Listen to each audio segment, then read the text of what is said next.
Hacía ya unas semanas que no venía aquí, ¿verdad? La vida por poco me presenta como visita. Era por vacaciones. Pastor, no era por vacaciones. Pero gracias a Becky me saca de tantos apuros y de tantas dificultades y lo hace muy bien.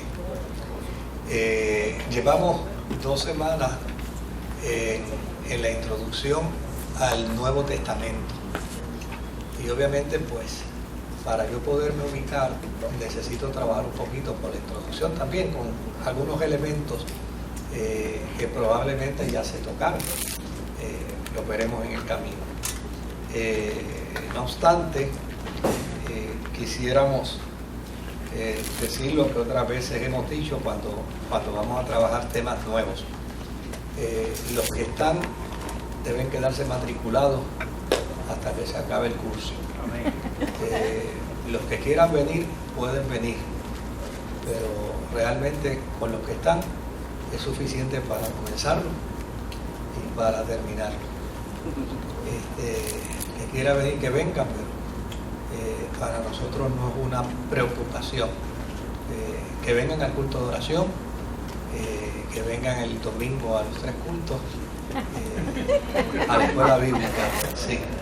Pero a este estudio, con toda honradez, yo en todos los años que lo he dado pensando que lo mejor es darlo con gente contenta y con gente que se sienta bien. Algunas personas pues se me acercan y me dicen, es que es un poco complicado. No es complicado, ¿no? Porque la Escritura, que te bendiga mucho, la Escritura es su mejor intérprete. La Biblia es su mejor intérprete. Y uno puede ver en las Escrituras un vasto marco de interpretación extraordinaria. Desde luego, yo no voy a utilizar ningún recurso de notas de escritos que he usado anteriormente sobre el tema del Nuevo Testamento. Yo estoy empezando en crash, de nuevo, como cualquier hijo de vecino. Inclusive estoy utilizando unos nuevos comentarios y unos nuevos comentaristas que he ido adicionando. La razón de ello es que cuando uno toma los documentos viejos, pues siguen por ahí con lo mismo, y ese no es el propósito.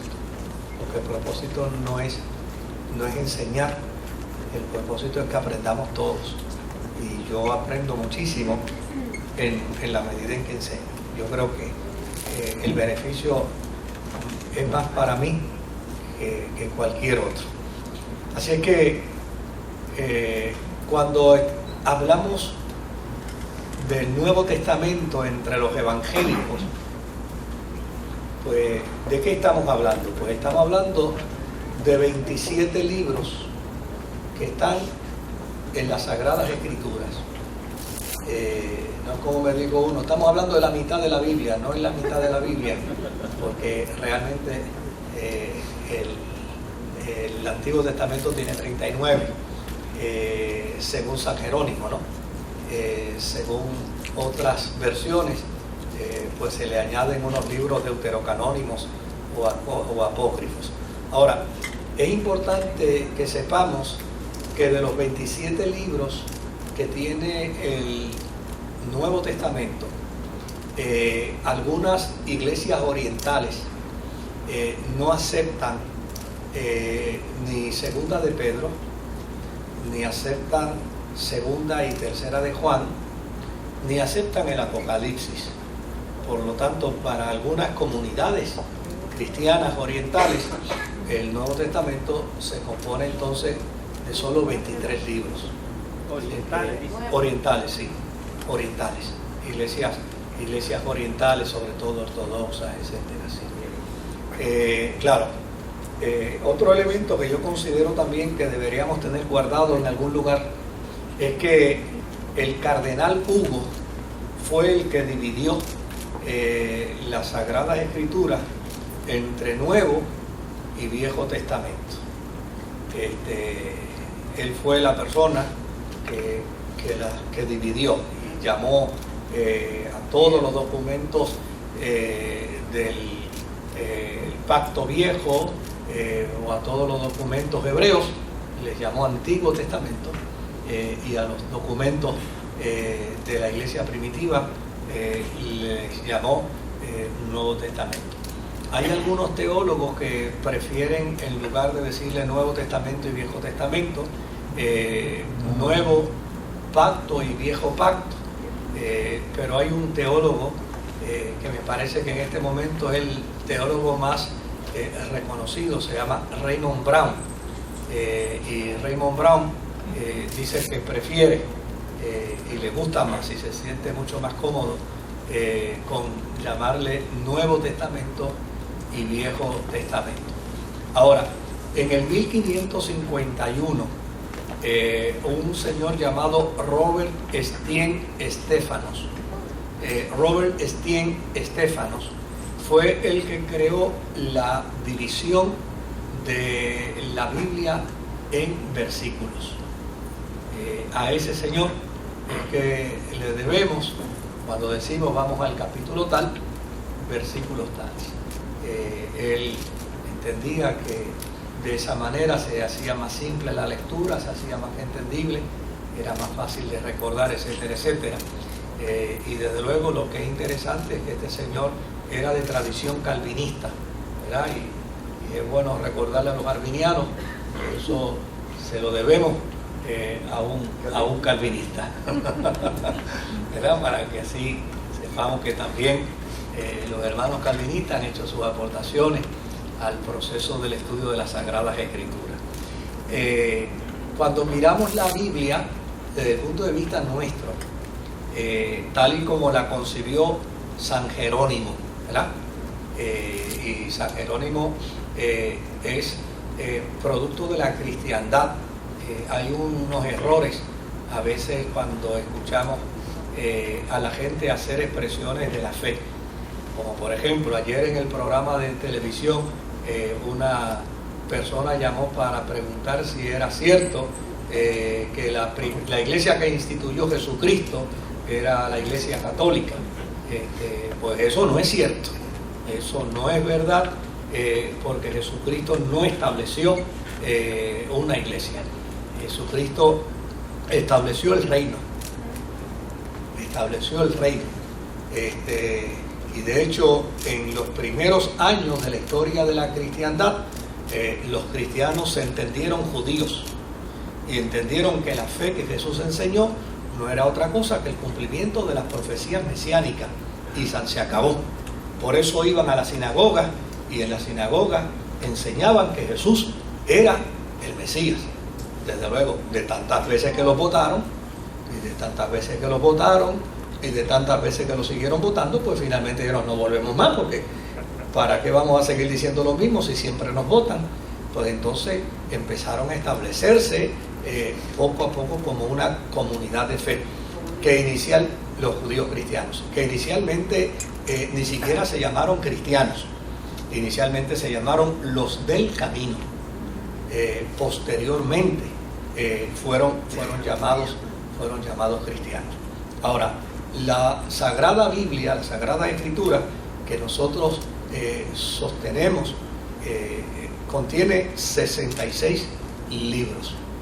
Esos 66 libros están distribuidos en los 5 libros primeros que le llamamos Pentateuco, luego 12 libros que le llamamos históricos, luego 6 libros que le llamamos poéticos, luego 16 libros que se dividen entre profetas mayores y profetas menores, y luego de ellos 4 evangelios, un documento histórico que es el libro de Hechos, 21 cartas epistolares, y por el otro lado un documento escatológico que es el Apocalipsis. Eso básicamente es lo que representa nuestra Biblia. Y esto fue a la conclusión, obviamente, que llegó San Jerónimo. teólogo no de la Iglesia Católica, teólogo de la cristiandad. Hay que aprender a distinguir que desde el siglo I hasta el siglo XVI todos los teólogos eran de la cristiandad. Eso dice la historia. Desde el siglo I hasta el siglo XVI todos los teólogos son herencia de la cristiandad. San Agustín es herencia de la cristiandad, San Jerónimo es herencia de la cristiandad, y todos los santos que encontremos desde el primer siglo, usted mire, el siglo I al siglo XVI, con sus virtudes y con sus defectos. Pues porque no podemos decir uno era un nuestro y otros no, con sus virtudes y con sus defectos. Ahora, después del siglo XVI, entonces hubo teólogos de la Iglesia Católica Apostólica Romana. Y hubo teólogos de la Iglesia Protestante. ¿Qué le puso lo de santo? ¿Ah? ¿Qué le puso lo de santo? Bueno, lo de santo, no, lo de santo es un término que la Iglesia primitiva utilizaba desde el principio, porque lo que quiere decir santo es separados para Dios. Todo cristiano y toda cristiana es santo, es separado para Dios. De hecho, yo tengo un amigo sacerdote católico que dice: ustedes no solamente son santos, para mí ustedes los pentecostales son místicos. Me dice: ustedes son los místicos, ustedes son la continuación de los místicos de la iglesia primitiva. Y me lo está diciendo un sacerdote católico apostólico romano. Y él lo dice porque dice, porque ustedes creen en la oración, ustedes creen en los milagros, ustedes creen en el poder de Dios, ustedes creen que Dios habla, ustedes creen en los dones, ustedes creen en los carismas. ¿Y quiénes, si no eran los cristianos místicos de los primeros siglos, los que creen en esas cosas? Pues a mí me llama la atención, ¿no? Y yo creo que eso es un planteamiento de honor, que lo emite precisamente un sacerdote católico, que me dice: por favor, si tú vas a decir eso, no digas mi nombre porque me voy a un problema. Un problema serio, ¿verdad? Pero a mí me parece que ese elemento es bien interesante desde el punto de vista de nuestra idiosincrasia. Por eso cuando yo le digo a un evangélico: siéntase orgulloso de ser evangélico, pues siéntase orgulloso de eso, porque a fin de cuentas el mundo evangélico no es como nos han querido pintar, que estamos ausentes del vínculo histórico de la cristiandad. Eso no es verdad. Ese cuento se lo pueden decir a quien se lo quiera tragar, pero cuando lo discuten conmigo, le digo: no, espérate un momentito, no venga con ese cuento, porque desde el siglo I hasta el siglo XVI los cristianos éramos los mismos. Históricamente hablando, éramos los mismos. Y no es hasta el siglo XVI que se levanta Lutero, ¿verdad?, después del oscurantismo, y entonces se separa. Viene el gran cisma de la iglesia, y en ese gran cisma de la iglesia, unos nos hicimos protestantes, históricamente hablando, y otros siguieron siendo católicos. Bueno, pues de ahí en adelante nosotros cargamos con los platos rotos y con los que no hemos roto, ¿verdad? Porque tampoco en el siglo XVI el protestantismo fue una monjita de la caridad, también cometió sus errores, y basta con que leamos la historia y nos damos cuenta. Pues cargamos con nuestros platos rotos. Ahora, de ahí en adelante, pues la Iglesia Católica pues carga también con sus platos rotos y con sus virtudes. Bueno, eso. Ahora, el estudio de las Escrituras dentro de la Biblia es importante que lo entendamos, sobre todo cuando vamos a embarcarnos ahora en un estudio que tal vez pues del Nuevo Testamento todos sabemos un poco, ¿verdad? Y pues gloria a Dios, porque todos sabemos un poco. Ahora, es importante que entendamos algo. Cuando yo digo Biblia en español, ¿qué estoy queriendo decir? Libros. Y cuando estoy diciendo libros, estoy usando plural. Y estoy queriendo decir ¿qué cosa? Que hay varios. De hecho, yo acabo de decir que la Biblia consta de 66, ¿qué? De 66 libros. Por lo tanto, biblios también quiere decir biblioteca. Ahora, ¿por qué estoy diciendo esto? Porque muchas veces nos topamos con personas que nos dicen, la Biblia dice, ¿verdad? Y aquí dice la Biblia. Fantástico. Y a mí me parece que eso está bien hasta cierto punto. Y le voy a explicar el por qué. Porque cuando yo voy a una biblioteca y leo un libro, ¿verdad? Yo puedo decir, el libro que leí dice, pero no puedo decir la biblioteca que. La biblioteca dice. El libro y el autor. ¿Verdad? ¿Verdad? Entonces, tengo que decir el libro y el autor. Tal vez pudiera decir que leí en la biblioteca, pero la biblioteca no tiene que ver nada con el libro y con el autor. La biblioteca tiene que otros libros más. Entonces, cuando yo vengo a las Sagradas Escrituras, yo debo tener el mismo elemento de corrección. El mismo elemento de corrección. Porque cuando yo digo la Biblia dice, yo estoy queriendo decir que desde Génesis hasta Apocalipsis lo está diciendo. Y obviamente es probable que sí, pero no necesariamente.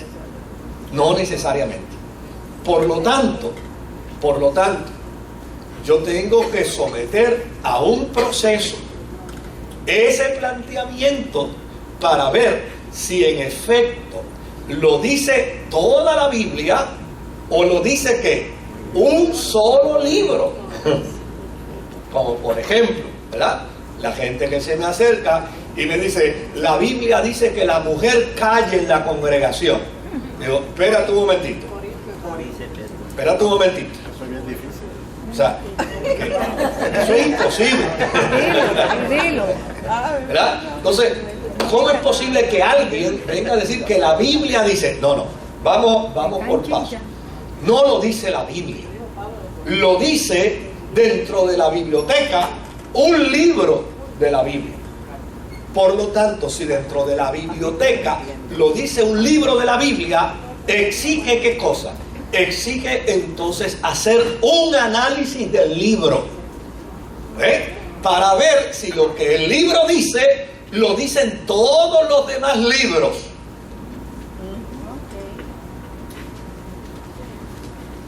E inclusive para ver si lo que ese libro dice, en el caso de Corintios, lo dice el autor en los demás libros. Entonces es interesante que cuando leemos el libro de Corintios, solamente el autor lo dice en una sola ciudad, que se llama Corinto. No lo dice en Filipo, no lo dice en Tesalónica, no lo dice en Galacia, no lo dice en Roma, lo dice solo ¿qué? Lo dice solo en Corinto. Entonces, ¿qué obligación tiene el que lee? Tiene que averiguar el porqué.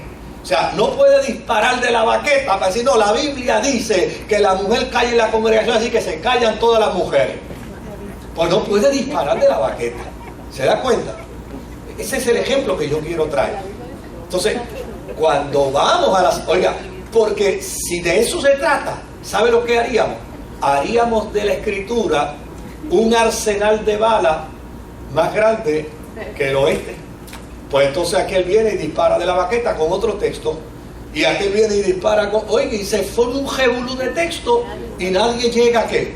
A acuerdos, y nadie llega a conclusión, porque a fin de cuentas pues va a predominar el más fuerte, va a predominar el más que grita o el que más autoridad tiene, y eso no es un análisis correcto del documento bíblico. ¿Se da cuenta? Lo mismo nos topamos con gente que dice no, que el apóstol San Pablo plantea en las Sagradas Escrituras y dice que la mujer debe vestir con decoro. Fantástico, y con eso nadie está en desacuerdo. Desde el Génesis hasta el Apocalipsis hay un planteamiento que dice que la mujer debe vestir con decoro. Ahora, ¿qué interpreto por decoro? Porque si yo voy con ese texto a Nueva Guinea, a una iglesia donde todas las mujeres están de la cintura hacia arriba sin ropa, digo, las mujeres con decoro, entonces ella va a decir amén, y ninguna se va a poner una blusa. ¿Se da cuenta? ¿Por qué? Porque tengo que entonces manejar el texto dentro de su contexto. ¿Qué era la vestimenta indecorosa? Por ejemplo, Pedro, que dice, los peinados de las mujeres no deben ser ¿qué? Ostentosos. Óigame, ¿usted sabe lo que eso quiere decir? Bendito, ¿usted sabe a cuántas hermanitas le han caído encima porque se fueron al beauty y se hicieron un peinadito de 25 pesos? ¿Todavía valen 25 pesos? Digo, es que yo nunca he ido a hacer un peinado así. Hay más barato y más caro, ¿verdad? Pero fíjese, cuando usted va está bien, negociamos por 40, no hay problema, para que estén en paz. Ahora, pero cuando usted va al documento, históricamente hablando, mire lo que usted descubre, que para una mujer en aquel tiempo un peinado ostentoso le costaba su salario de un año completo. Por eso era ostentoso. Imagínense, una hermana aquí que se gane $20,000 al año, invierte $20,000 en un peinado, eso es ostentoso. ¿Ve? Pero sería en cualquier época. Oiga, se le fue el salario del año en el pelo. Pues eso, oiga, en cualquier liga eso es inmoral y eso es perverso y eso es ostentoso y eso no debe ser. Pero hay que verlo dentro del contexto. Cuando dice que la mujer debe mantener una postura sobria, pues eso hay que verlo dentro del contexto histórico. ¿Por qué razón? Porque, óigame, en aquel tiempo, en la comunidad griega, la mujer era un objeto. Contrario al mundo judío, donde, disculpando, ¿verdad? En el mundo judío la mujer era un cero a la izquierda. En el mundo griego era lo mismo, pero en otro sentido. En el mundo griego era un objeto de lujo, donde el hombre obligaba a la mujer a vestir de manera indecorosa. ¿Sabe para qué? Porque eso para él era el caché, para exhibirla. La sacaba a exhibirla. Entonces, ¿qué dice Pedro? Dice, no, ustedes no permitan bajo ninguna circunstancia que un sinvergüenza las coja a ustedes para ponerlas a exhibirse en la calle. Porque ustedes no son un objeto, ustedes son mujeres santas, mujeres. Recuerden aquellas mujeres santas de Dios y las lleva el elemento del pasado. Mujeres que Abraham miraba a Sara con dignidad, que Isaac, que Jacob miraban a sus esposas con dignidad. Ustedes no pueden permitir que las conviertan ¿qué? ¿Se da cuenta? Entonces, cuando uno va a las escrituras, uno tiene que ir con ese cuidado. Porque de lo contrario, ponemos la palabra del Señor a decir lo que la escritura no dice. ¿Ah? De esta forma, nosotros vamos a tener una mejor comprensión del texto. De esa manera, teniendo una mejor comprensión del texto, la Biblia dice que el pueblo perece por falta de ¿qué? De conocimiento. Pero si tiene el conocimiento, no perece. Si tiene el conocimiento, no perece. Entonces, ¿qué es lo importante? Es tener el conocimiento de la Sagrada Escritura. Ahora, sigamos con estos datitos que yo quiero dar para ya la semana que viene entonces entrar de lleno en Mateo. Los creyentes del siglo I entendían como Sagradas Escrituras el Antiguo Testamento. De hecho, cuando Jesús dice, de mí hablaron los profetas, de mí habló Abraham, de mí habló Moisés, ¿a qué se está refiriendo? Se está refiriendo al Antiguo Testamento, porque cuando Jesús ministró el Nuevo Testamento no existía. Por lo tanto, la iglesia primitiva lo primero que utilizó no fue el Nuevo Testamento, si no lo tenía. Lo primero que la iglesia primitiva utilizó fue el Antiguo Testamento. Con el Antiguo Testamento fue que la iglesia primitiva empezó a probar que Jesús era el Mesías. Ahora, después de Jesús, ¿cómo se debate la iglesia? Pues mire, al principio de la iglesia primitiva, los dichos de Jesús, su vida y su ministerio eran material oral, tradición oral. Jesús no andaba con un secretario de actas, que lo que él dijera lo levantara. No, Jesús iba caminando por los caminos, por las ciudades, por los pueblos, hablando del reino, y la gente, lo que dice la Biblia, era que escuchaba atentamente. Por lo tanto, lo que Jesús dijo, lo que Jesús hizo, sus milagros, sus hechos, sus actos, nunca fueron registrados el mismo día. Esto ya y sencillamente el pueblo lo recordaba. Ahora, fue en el desarrollo de la iglesia y bajo la necesidad de defender la fe cristiana que entonces la cristiandad se vio precisada a escribir. Y lo primero que escribió fueron una serie de documentos instructivos. Documentos que servían precisamente para instruir a la iglesia y para instruir a las personas. Yo quería traerme el Didache, por ejemplo, que es un documento antiguo, pero el haberme tardado en casa resolviendo una situación con internet no pude buscarlo y ubicarlo para traérmelo, pero lo traigo luego, que es un documento antiguo donde ese documento circuló por la iglesia primitiva y con ese documento se mantenían algunas posturas de la iglesia porque no había mucho, no había para más. Ahora, ¿qué era lo que generalmente hacían? Cada vez que un apóstol escribía una carta, esa carta se copiaba, no se fotocopiaba.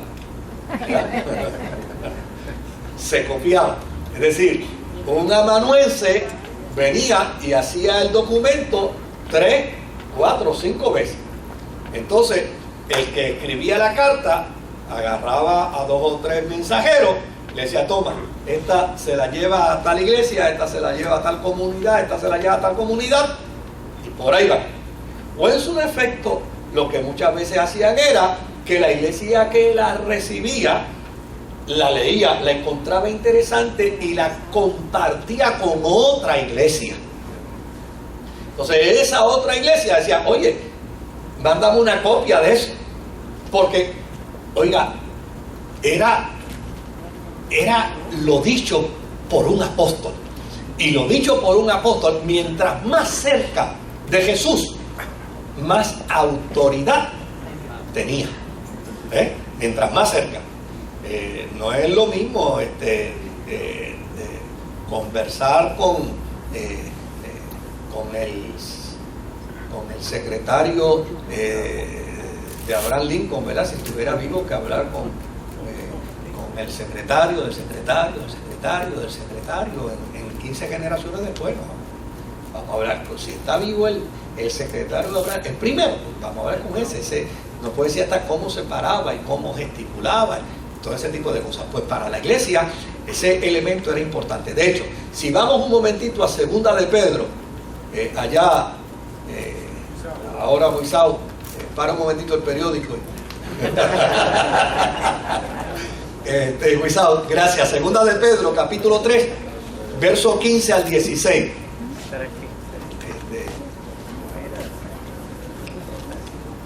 Mira, no importa. Ok, dice, mire cómo dice: y tened entendido que la paciencia de nuestro Señor es para salvación, ¿verdad?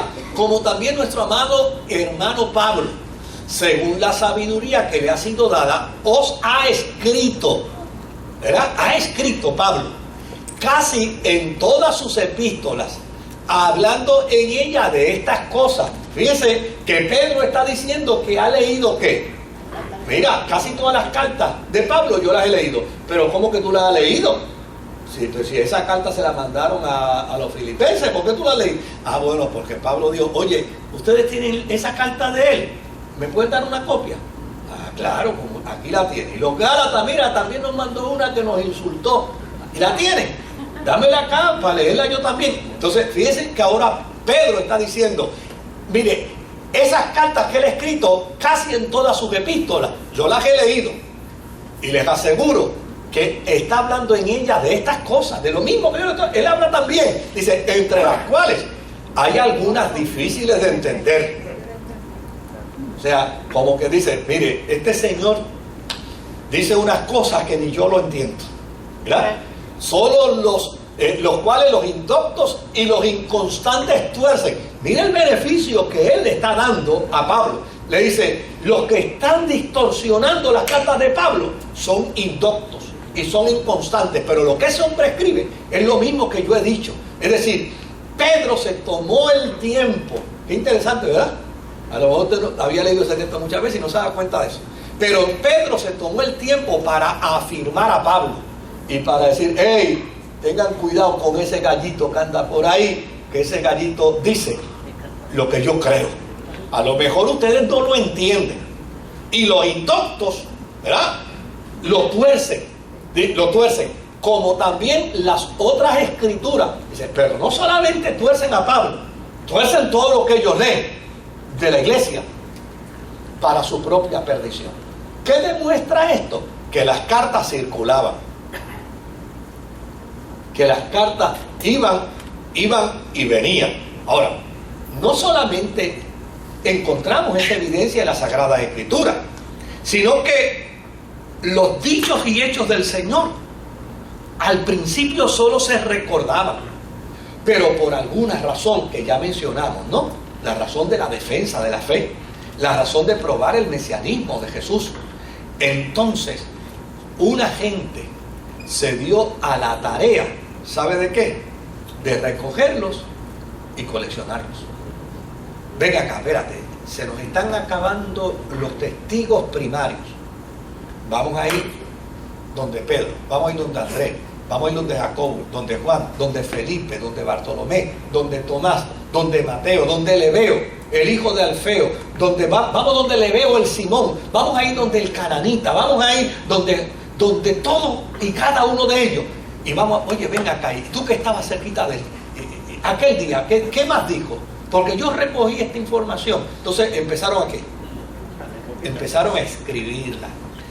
De hecho, hay una tesis de un señor de apellido Quarry, que él fue el que estableció esa tesis, y esa tesis se le llama la fuente Q, donde él dice que antes de que Marcos escribiera su evangelio, Marcos se copió de esa fuente, de la fuente Q, ¿verdad?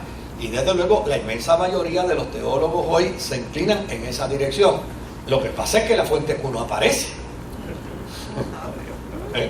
Entonces, una fuente que no aparece ha llegado a tener ¿qué? Ha llegado a tener un prestigio y un reconocimiento tal. Claro, este señor Quay demuestra la razón de su tesis. Y es que él dice, si ustedes observan, casi todo lo que escribió Marcos está en Mateo, está en Lucas y está en Juan. Pero sin embargo, lo extra que escribió Mateo y lo extra que escribió Lucas no lo tiene Marcos. Por lo tanto, ¿quién fue el primero que escribió? Pues Marcos, ¿ves? Entonces, a esa conclusión él llega por esas apreciaciones que él hace y denomina la fuente de Q. Bueno, algo tuvo que haberse dado, porque a fin de cuentas lo que es interesante es que Mateo, Marcos y Lucas, sobre todo estos tres, ¿verdad? Que son sinópticos, que lo que escriben, porque Juan es un evangelio, pero no es sinóptico, Juan es un evangelio teológico, es otra cosa, pero llegaremos ahí en algún momento, en el 2012. Ahí, ¿verdad? Esto, pues como aquí no es todo un curso de long time ago, ¿verdad? Pues, esto es casi un Montessori. Ahora, fíjese que es interesante que cuando uno mira y dice, oye, pues este señor tiene unas aproximaciones bien interesantes en sus planteamientos. No necesariamente tiene que ser como él lo dice, pero por lo menos sus planteamientos, lo que él señala, lo que él postula, tiene cierta lógica, ¿verdad? En ese sentido. Porque si mi carta, si lo que yo escribo lo tiene todo el mundo y yo no tengo lo que todo el mundo escribió, pues es lo propio que se piense que la gente se copió de mí. Eso es bien normal, ¿verdad? Pues se copiaron de Moisés. Porque fíjate que lo que los otros escribieron él no lo tiene, pero sin embargo lo que él tiene lo escribieron todos los demás. Pues en ese sentido es que se cree. Ahora, ¿eso tiene alguna evidencia bíblica? Sí. Si vamos a Lucas, capítulo 1, versículo 1 al 3. Lucas, capítulo 1, versículo 1 al 3. Mire cómo dice. Este es Lucas hablando, ¿verdad? Léalo ahí conmigo para que vea que no estamos diciendo lo que otra cosa, estamos leyendo lo que la Biblia dice, puesto que ya muchos han tratado de poner en orden la historia de las cosas que entre nosotros han sido ¿qué? Ciertísimas. Fíjese que está diciendo que muchos han tratado. Cuando él dice muchos, quiere decir que son ¿qué? Muchos. Que son muchos. ¿Verdad? ¿Cuántos? No sabemos, pero son muchos. ¿Verdad? Ahora dice, tal como nos lo enseñaron los que desde el principio lo vieron con sus ojos y fueron ministros de la palabra. Mira hasta ahí lo que dice. Lo que muchos nos enseñaron, tal como al principio nos los dijeron los que vieron, los que estuvieron cerca de él, los que hablaron con él, los que conversaron con él. Dice, ahora fíjese lo que dice Lucas, me ha parecido también a mí, después de qué, después de haber investigado con diligencia todas las cosas desde su origen, lo que quiere decir es que Lucas no se puso debajo de un palo a decir, Señor, revélame. ¿Verdad? ¿Verdad? Lucas dijo, no, vamos a chequear a Pedro, vamos a chequear a Pablo, vamos a chequear a Mateo, vamos a chequear a Marcos, vamos a chequear a Juan y vamos a ver. Y espérate, sí, lo que dice Marcos es ciertísimo, pero está fuera de orden. Porque claro, Marcos con mucha probabilidad se fue a la fuente. ¿Y cuál era la fuente? Pedro, cuéntame. Y Pedro le contó, pero Pedro le contó lo que se acordaba hoy. Y al otro día le acordaba lo que se acordó al otro día. Entonces, cronológicamente las historias no están ¿qué? No están en orden. Lucas dice, mira, están las historias. Y fíjese que él dice, son ciertas. ¿Sí? O sea, mire, cuando yo estaba haciendo el doctorado en historia, un profesor de historia de momento dijo, ninguna religión puede argumentar que tiene historiadores. Y después se quedó así un rato callado y dijo, perdóneme, en el cristianismo hay un historiador. Y yo digo, úsalo, Jehová. Úsalo, Señor. No, me van a perdonar, pero yo creo que tengo que ser justo. En el cristianismo hay un historiador, se llama Lucas. Y yo levanté la mano y dije, ¿usted me permite compartir un poquito de ese? Me dijo, sí, ¿cómo no? Claro que sí, haga, padre. Entonces yo aproveché ahí pues para hablar de Lucas, de su carta a Teófilo, porque a fin de cuentas lo que Lucas está diciendo es, yo voy a hacer historia. Yo voy a hacer historia. Todos los demás han contado y yo no quito crédito a los que han contado, pero yo las voy a investigar. ¿Por qué? Dice, porque es propio que se investigue. ¿Ve? Es propio que se investigue. Porque si se investiga y no es, no lo voy a escribir. Porque desde luego, dentro de las comunicaciones orales hay unas vertientes que pueden ser totalmente difusas. Dentro de las comunicaciones orales hay unas cosas que se pueden distorsionar con una facilidad increíble. Y entonces Lucas dice, no, espérate, esto no puede ser solamente decir que me lo contó Pedro y como Pedro me lo contó, aquí lo escribí. No, espérate un momentito. Vamos a investigarlo. Y él dice, mira, Teófilo, me he dado a la tarea de hacer la asignación desde el punto de vista de un historiador. Así es que los evangelios surgen precisamente de ahí.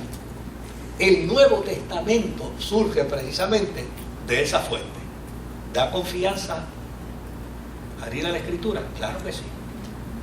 ¿Se puede sentir uno cómodo? Claro que sí. ¿Cómo que sube de esa fuente? ¿Fue investigado? No, o sea, la fuente acontece inicialmente por una tradición oral. Por una tradición oral. Una tradición oral que luego Lucas dice, otros escribieron.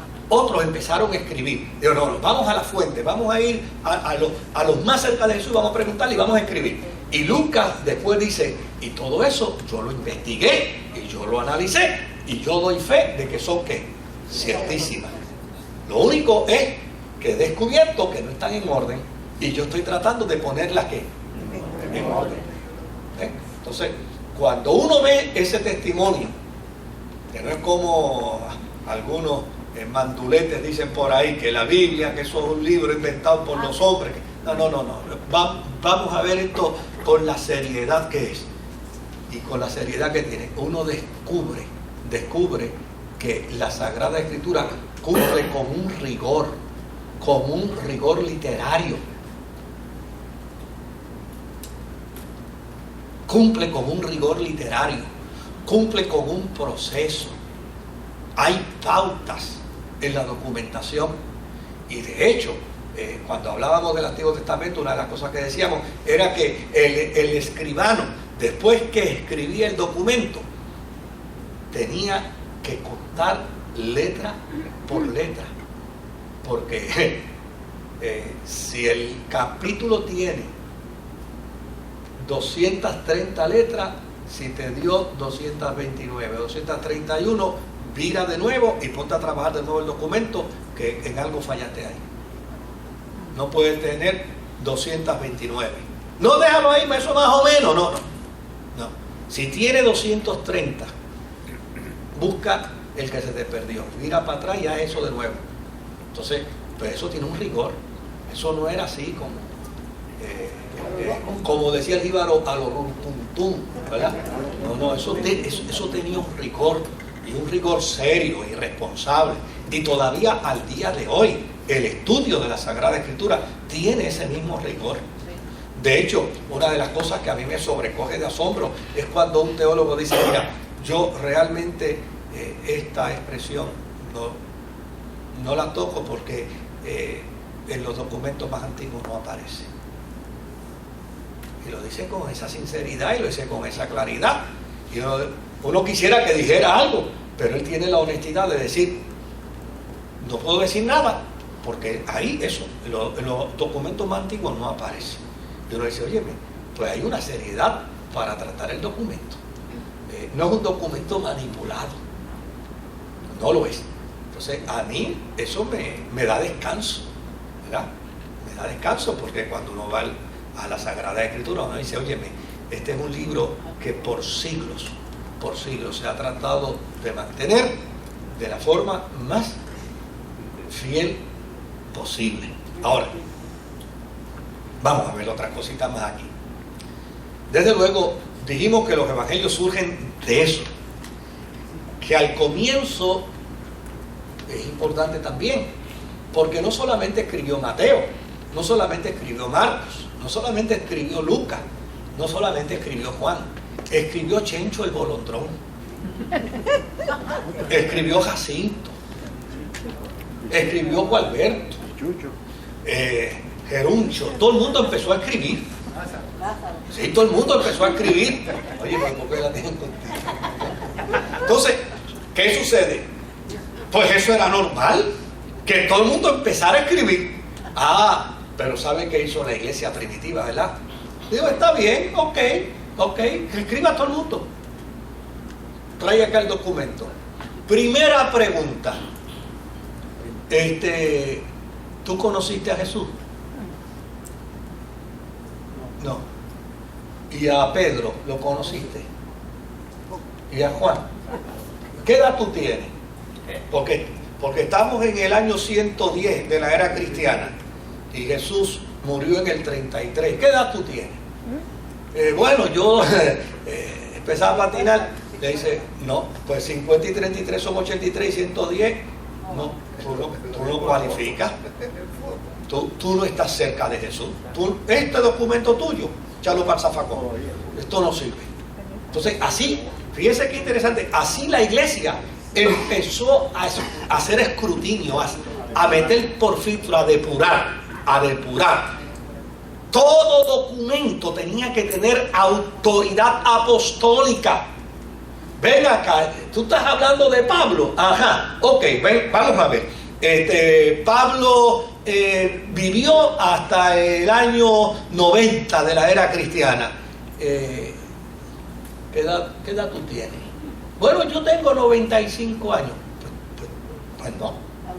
Pues a los 5 años tú no pudiste dialogar con Pablo y conocer toda esa historia. Tu documentito mismo, mira, aquí lo echamos en el zafacón. No sirve. Menos que apócrifo. ¿Verdad? Entonces, por el otro lado, venía uno y decía, no, lo que pasa es que yo, de Pablo no, pero Pablo tenía, eventualmente él desarrolló un ministro, ¿cómo se llamaba? Dime cómo se llamaba ese. Se llamaba Policarpo. Oye, ven acá, sí, aparece un documento de que Policarpo, ok. ¿Y qué datos tú tienes de Policarpo? No, lo que pasa es que hubo un documento que se guardó de Policarpo en una comunidad cristiana. Tráelo para acá. Vamos a ver qué dice. Oye, sí, vamos a evaluar esto lo vamos a considerar. Y finalmente, si aparecía copia de ese documento, de lo que había dicho Policarpo, entonces la iglesia decía, vamos a tenerlo aquí porque lo vamos a considerar. Pero después de eso, entonces tenía que pasar el otro rigor. Si lo dijo Jesús. Porque si lo dijo Jesús y lo dijo Policarpo, vale. Pero si lo dijo Pablo y Jesús no lo dijo, no sirve. Elimina eso, que eso Jesús no lo dijo. Entonces, ese era el filtro que la iglesia primitiva se da cuenta de lo serio que es el estudio de las Escrituras, ¿no? Así que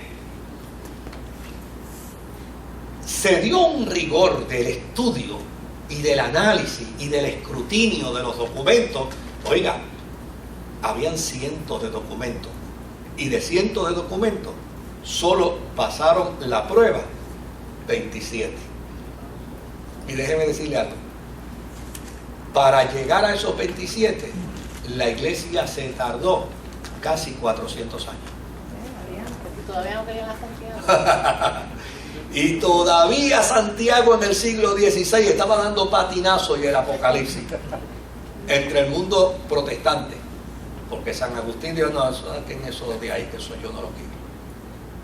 ¿Se da cuenta? O sea, esto no fue un proceso de que, por eso yo escucho a veces a la gente y digo, Dios mío, pues, como la ignorancia puede gritar tanto, ¿verdad? ¿Verdad? Así, tan. Es como yo leí hace unos miércoles atrás una anécdota de este científico francés, Dios mío, Pasteur, José Dávila Pasteur. Y dice que él iba en un tren y de momento abrió su Biblia y empezó a leer, y un joven que estaba frente a él le dice, oiga señor, ¿qué usted lee? Y él le dice, la Biblia. Le dice, pero todavía usted insiste en leer tanta ignorancia. Y él dice, ¿crees tú que este libro está lleno de ignorancia? Y le dice, mire señor, usted no se ha percatado de los últimos descubrimientos científicos y cómo la ciencia francesa ha demostrado toda la ignorancia que está en la Sagrada, en ese libro, en la Biblia. Oiga, yo quisiera tener más tiempo para poderle ofrecer, lo que pasa es que ya el tren, en la próxima parada yo me quedo, pero cómo me encantaría poderle ofrecer una serie de literatura de las universidades en Francia, de los grupos de científicos franceses, cómo ellos se expresan de los conceptos modernos de la ciencia que ridiculizan ese libro que usted está leyendo. Si usted tuviera una tarjeta de presentación, yo me comprometo con hacerle llegar algunos de los documentos. Y él sacó su tarjetita de presentación y se la dio. Cuando el muchachito miró la tarjeta de presentación, bajó la cabeza. Decía doctor Louis Pasteur, presidente del Centro de Investigaciones Científicas de Francia. Casi nada. O sea, hay unos individuos que ignorantemente sacan 4 cosas y se creen que tienen el tesoro de Tutankamen. Para empezar, el estudio de las Sagradas Escrituras es un estudio de rigor, es un estudio serio. Ahora, no todas las iglesias conocían todos los escritos al mismo tiempo. Y desde luego, eso forzó a que, imagínense, la iglesia, para que ustedes tengan una idea, la iglesia ya a finales del primer siglo mataba miles de cristianos, el Imperio Romano. Si mataba miles de cristianos a principios del primer siglo, quiere decir que si mataban miles de cristianos era porque había miles de cristianos. Imagínense, 50 días después de la resurrección de Jesús, en una semana se convirtieron 8.000. Para que usted tenga una idea, ¿verdad? 50 días después de la muerte de Jesús, de su resurrección, 53 días después de su muerte, ya habían 8.000 nuevos convertidos en una semana. Se habían convertido 8.000 nuevas personas. O sea, la iglesia empezó a crecer vertiginosamente. Y desde luego, pues empezó a expandirse. En aquel día de Pentecostés, la iglesia salió de allí para todo el Imperio Romano. Entonces, eso precisamente trajo el que algunas de las cartas se aceptaran como inspiradas y otras se rechazaran. Porque desde luego a Pablo lo conocía todo el mundo gentil, pero a Leví, a Lebeo, a Simón el Cananita, algunos de los que estamos aquí probablemente ni sepamos que eran discípulos de Jesús.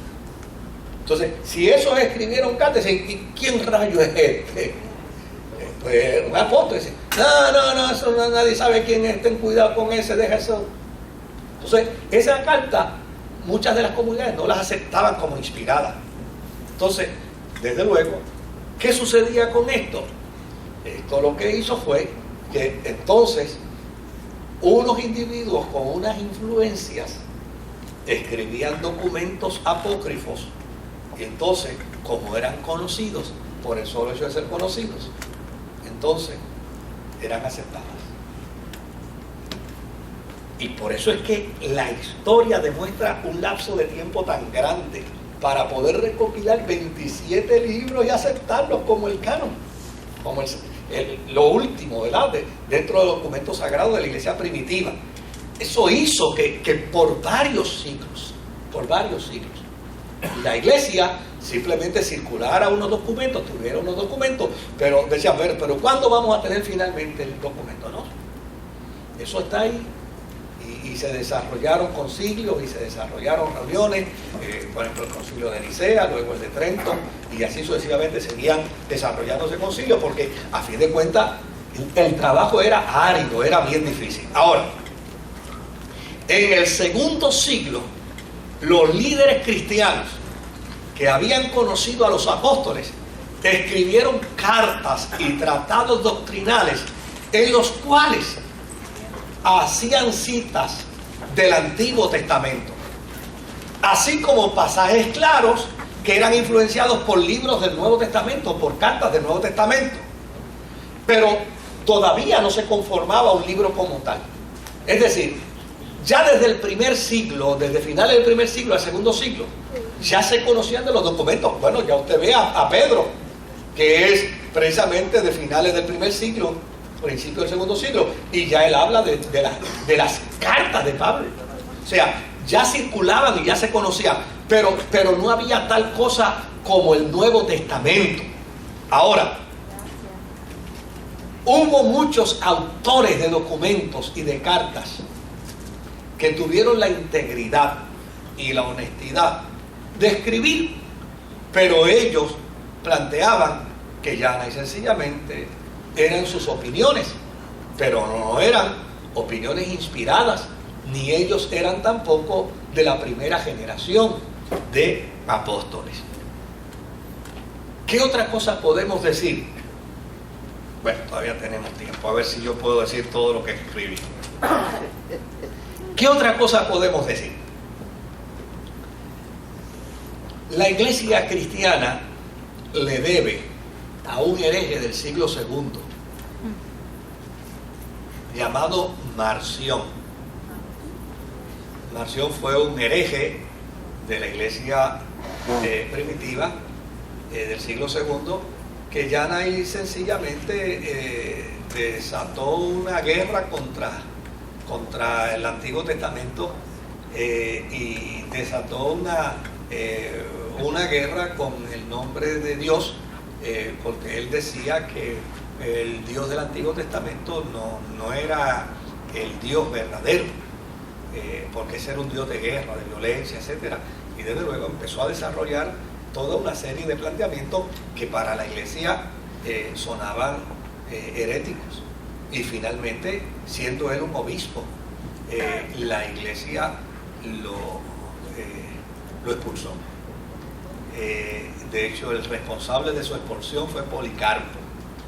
Y hay una nota bien interesante, porque después que Policarpo lo expulsó, Marción le escribe una carta a Policarpo diciéndole: te exijo que me reconozcas obispo.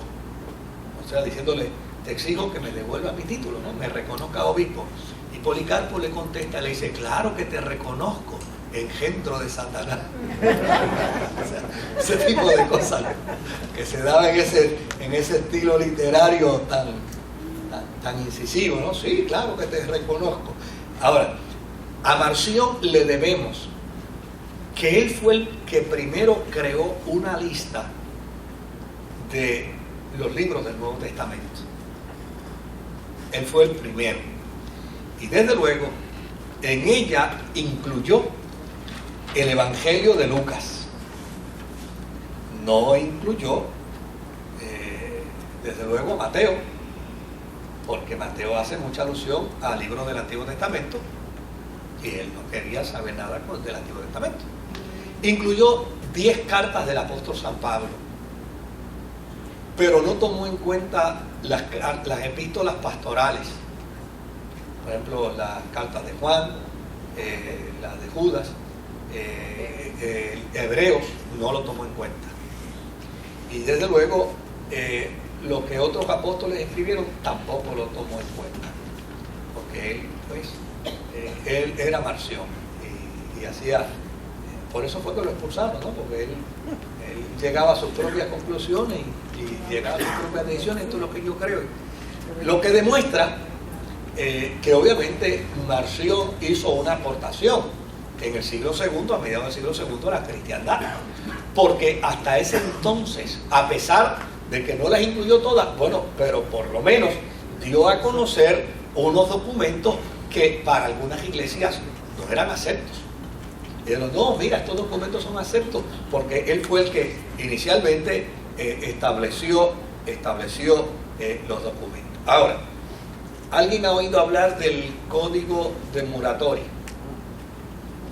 ¿Alguien ha oído hablar del código de Muratori? Bueno, en el 1740 se conoció un documento que se entiende es del siglo II. Se descubrió en el siglo XVIII, pero pertenece al siglo II. ¿Ah? Usted habló una vez de Sí, del código Muratori, sí. Y este código no es otra cosa que una lista de libros, precisamente, que están dentro del Nuevo Testamento hoy. Algunos, pues obviamente no están, porque finalmente en el proceso de depuración fueron eliminados. Pero lo que quiere demostrar esto es que ya en el siglo II, ya por lo menos, junto con el de Marción, hubo otro también que no se sabe quién fue, porque se le llama Muratori, pero se le llama Muratori por Ludovico Antonio Muratori, que es como se llama él, que fue el que descubrió el documento. Y en honor, pues desde luego, al que descubrió el documento, le llaman el código Muratori. Él dice que cuando encontró el documento, una de las cosas que le llamó la atención es que aparecía, por ejemplo, en la lista 3 evangelios. Se menciona 3 evangelios. Se menciona el libro de Hechos. Se mencionan 13 epístolas de Pablo. Se menciona el libro de Judas. 2 epístolas de Juan.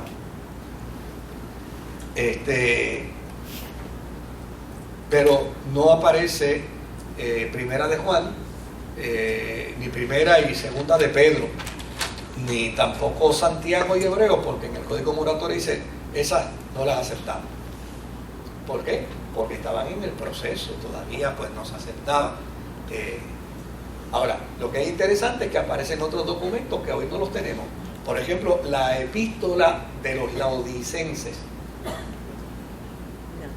Lo único que sabemos de la Odisea es por Apocalipsis, pero dice el código Muratori que los creyentes de la Odisea enviaron una carta. Me gustaría, ¿verdad?, leerla.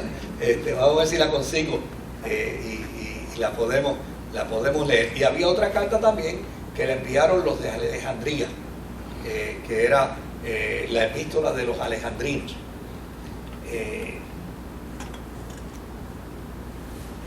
El Apocalipsis lo reconocía, decía que sí, que el Apocalipsis, pero el Apocalipsis de Juan, pero inclusive hay una nota en el código Muratori que dice, pero el de Pedro no lo reconocemos. Lo que quiere decir es que alguien escribió otro Apocalipsis y lo puso a nombre de Pedro, pero esto dice, no, ese no lo reconocemos. Ahora, por el otro lado, habla del pastor de Hermas y habla de los escritos de Valentino y de Basílides y habla de otros autores, pero también tiene una nota donde dice, pero estos no son aceptados por la iglesia. Lo que quiere decir que ese documento ya a mediados del siglo II que circulaba, en alguna medida daba cierto norte, ¿no? Daba cierta confianza a la iglesia primitiva.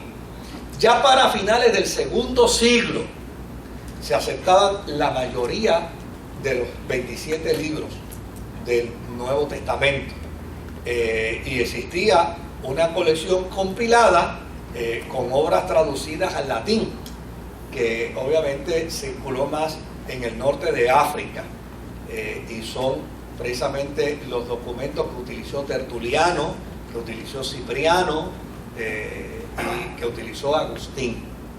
Ahora, ¿cuáles fueron los libros que más tardaron en aceptarse? ¿Verdad? Los libros que más tardaron en aceptarse fue Apocalipsis. Apocalipsis tardó en ser aceptado. Segunda de Pedro también tardó en ser aceptado. Santiago, ni se diga. Segunda y tercera de Juan también tardaron en ser aceptados. Y la carta a los hebreos, porque desde luego decían, ¿para qué queremos una carta a los hebreos? Si nosotros somos ¿qué? Gentilidad, no somos judíos, ¿para qué la queremos?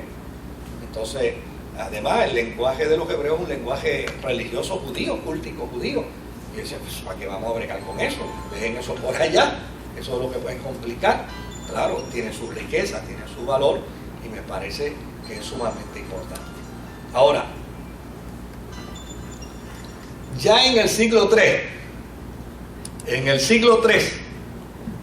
básicamente, ante los distintos concilios que hubo, comenzando con el de Nicea, empezaron ya a aceptarse muchos de estos documentos, y ya prácticamente en el año 325, que fue el concilio de Nicea, estos documentos empezaron ya entonces a ser mejores entendidos y más aceptados por los cristianos de distintas partes del mundo. Ahora, un dato que es importante, aunque la Biblia católica romana tiene los libros deuterocanónicos en el Antiguo Testamento, no los tiene en el Nuevo Testamento, están todos en el Antiguo Testamento.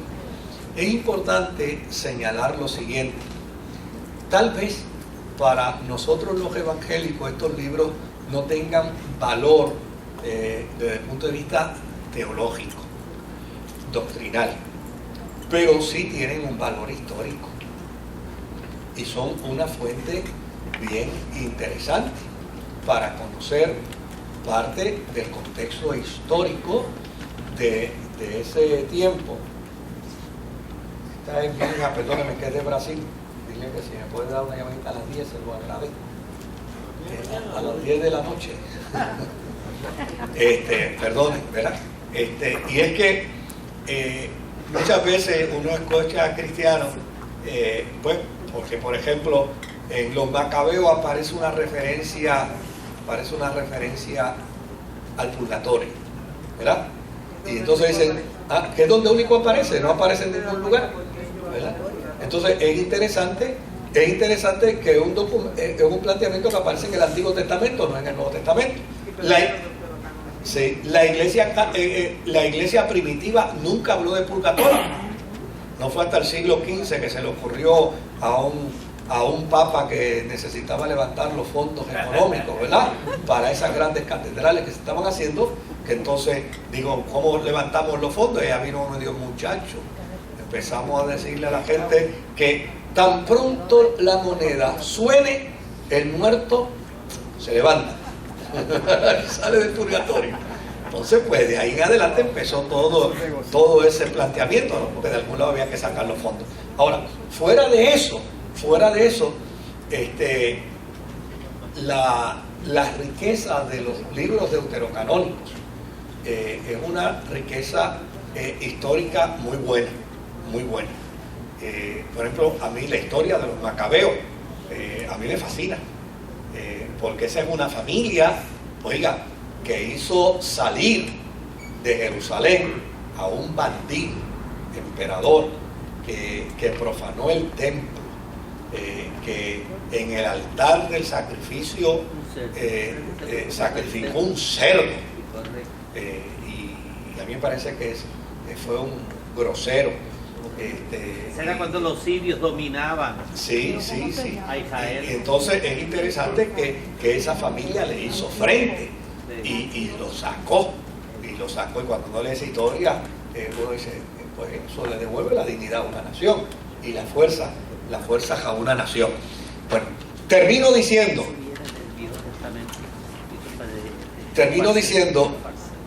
que el orden del Nuevo Testamento no es cronológico. Como ya dijimos, pues, ¿verdad? El Nuevo Testamento empieza con Mateo, pero debería empezar con Marcos. Debería empezar con Marcos. ¿Okay? Ahora, ¿por qué aparece como está? Bueno, porque obviamente se quiere dar una extensión del pensamiento judío.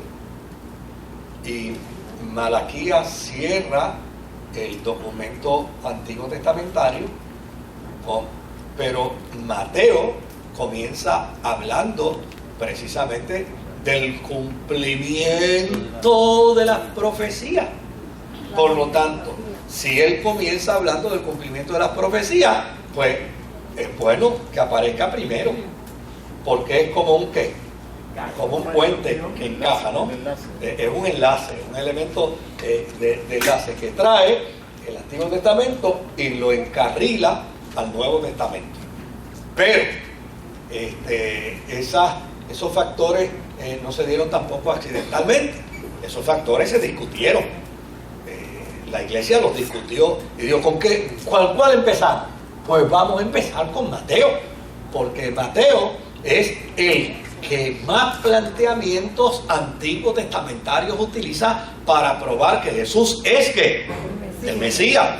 Pues si estamos saliendo del Antiguo Testamento, pues vamos a entrar con él, y entonces a la gente se le es fácil que salir de aquí y entrar acá, porque a fin de cuentas para la iglesia primitiva la tarjeta eran los judíos. A los judíos a los que primero tenemos que llevar el evangelio. De hecho, según lo que ellos recogen de Jesús, dicen que el evangelio tiene que ser predicado primero en Jerusalén y después en Samaria, ¿verdad? Y después de ahí para adelante al mundo, pero primeramente al judío, ¿verdad? Entonces ese elemento pues fue lo que lo provocó. Ahora, por el otro lado, las epístolas de Pablo no se pusieron tampoco en orden cronológico. Las epístolas de Pablo se pusieron en orden de extensión territorial. ¿Y dónde estaba la mayor extensión territorial? Si no en Roma. Pues entonces, en el orden que se puso, pues, oye, vamos a poner primero a Romanos, porque estas son cartas para la gentilidad, y la cuna de la gentilidad está en el Imperio Romano. Y la capital del Imperio Romano está ¿dónde? En Roma. Pues entonces, por extensión, por orden de extensión, entonces las cartas de Pablo empiezan a colocarse. Luego de Roma viene Corintio. ¿Por qué? Porque Corintio era una ciudad, era una doña ciudad, ¿eh? Y así sucesivamente sigue en orden de extensión. Así es como se va desarrollando el Nuevo Testamento, y así es como lo debemos ir mirando. Estuve conversando con Becky y ella me estuvo diciendo todo el enfoque que ella le dio inicialmente.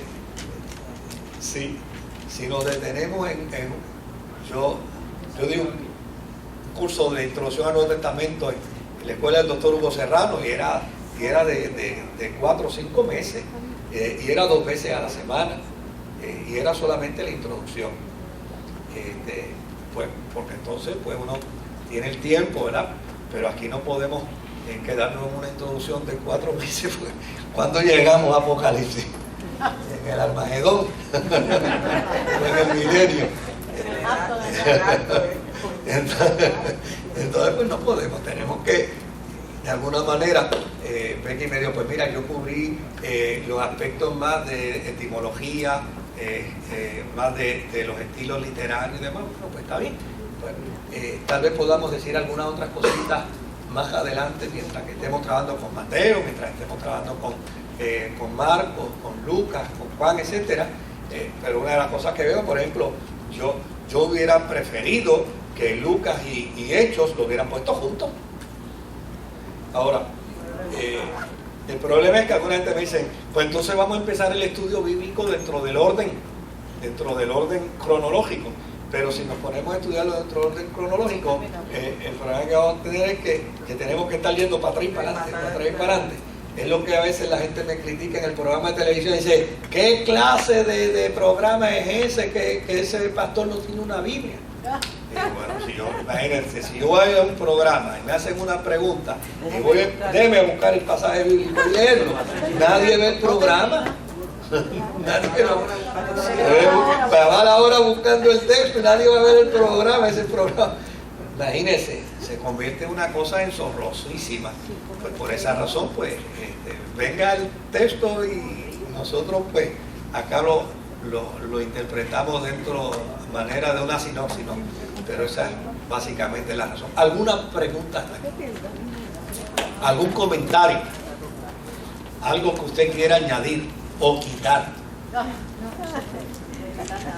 Usted mencionó Ajá. que Juan era teólogo Sí, y entonces Marcos, Mateo y Lucas se me perdió ahí. Sinóptico. son sinópticos. Sinóptico. Sí, es que esa es una distinción. Antes se hablaba de los 4 evangelios sinópticos, pero realmente no son 4 evangelios sinópticos. Porque cuando usted trata de comparar a Juan con Mateo, no lo puede comparar. Porque Juan lo que hace es teología. Juan coge un milagro de Jesús para desarrollar una teología. Y un dicho de Jesús para desarrollar una teología. No hace lo que Mateo hace, ni lo que Marcos hace, ni lo que Lucas hace. Que toman el hecho y el dicho y obviamente lo traen dentro de un orden histórico. ¿Verdad? Que usted dice, déjame ver si Mateo lo incluyó, déjame ver si Lucas lo incluyó. Pero en el caso de Juan, a Juan no le interesa nada de eso. A Juan lo que le interesa es responder teológicamente a los griegos por los dichos y hechos de Jesús. Esto lo hizo Jesús para tal cosa, para demostrar tal cosa, para enseñar tal cosa, porque Juan está tratando de responderle a los griegos que son platónicos. Le está tratando de responder a los griegos platónicos dentro de un contexto platónico. Entonces, su evangelio es teología, no es sinopsis. ¿Sí? Me llama la atención que dentro del deuterocanónico invitaron a Esther. Bueno, en este deuterocanónico aparece Esther Sí. y aparece Judith, que fueron las únicas 2 mujeres en la Biblia que salvaron un Sí. momento el pueblo de Israel. Como por ejemplo Judith, que fue Sí. una viuda, salvó el pueblo de una invasión, y Esther la salvó por medio de las cosas de María.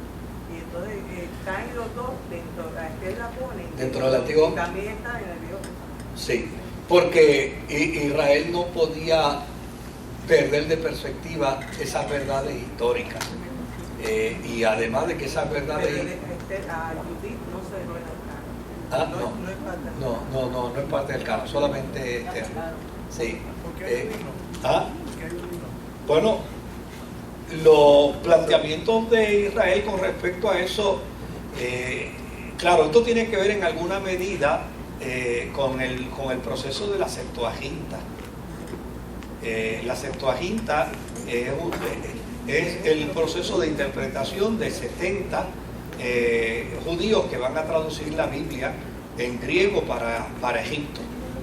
Y dentro de ese proceso se separaron estos documentos, porque estos documentos estaban, pero realmente no conformaban el elemento teológico. De hecho, cuando usted mira Esther no conforma el documento teológico. Pasa que hay una... Pero hay una sincronía de que a pesar de que Dios no aparece por ningún lado, su acción sí aparece. Y su intervención y su provisión sí aparece. En el caso de Judith sí aparece, pero entonces no le reconocen el dato como para cerrar el canon. Pues, eso fue una decisión de Israel. Israel cerró el canon con esto, se acabó. Y cuando cerraron. Si apareció después, ya está cerrado. Por eso es Deutero, posterior al canon. Eso es básicamente la respuesta. ¿Alguna? Adelante. Es decir, pastor, entiendo que la palabra Biblia es una palabra griega, ¿no? Sí, Y por lo tanto, biblión quiere decir un solo libro. un solo libro. Mientras que Biblia son varios libros. Colección de libros. Una colección de libros en uno. Sería correcto decir que la Biblia que nosotros tratamos es una Biblia sagrada, porque pudiera haber una Biblia de leyes. Oh, sí. Una Biblia de leyes, sí. De hecho, yo me acuerdo cuando yo ingresé a la policía, que me mandaron a buscar la Biblia. Y yo decía, la Biblia. Y le llamaban la Biblia a un libro Para ellos sí. Y el concepto Biblia es del griego, ¿no? Colección de libros. Pero O es sea, autoridad en este caso. sí. El término sagrado de la Biblia es Sagradas Escrituras. Pues, ese es el término realmente correcto en ese sentido, ¿no? Cuando yo prefiero decir las Sagradas Escrituras, porque a mí me parece que es más religioso que decir Biblia. ¿Algún otro comentario?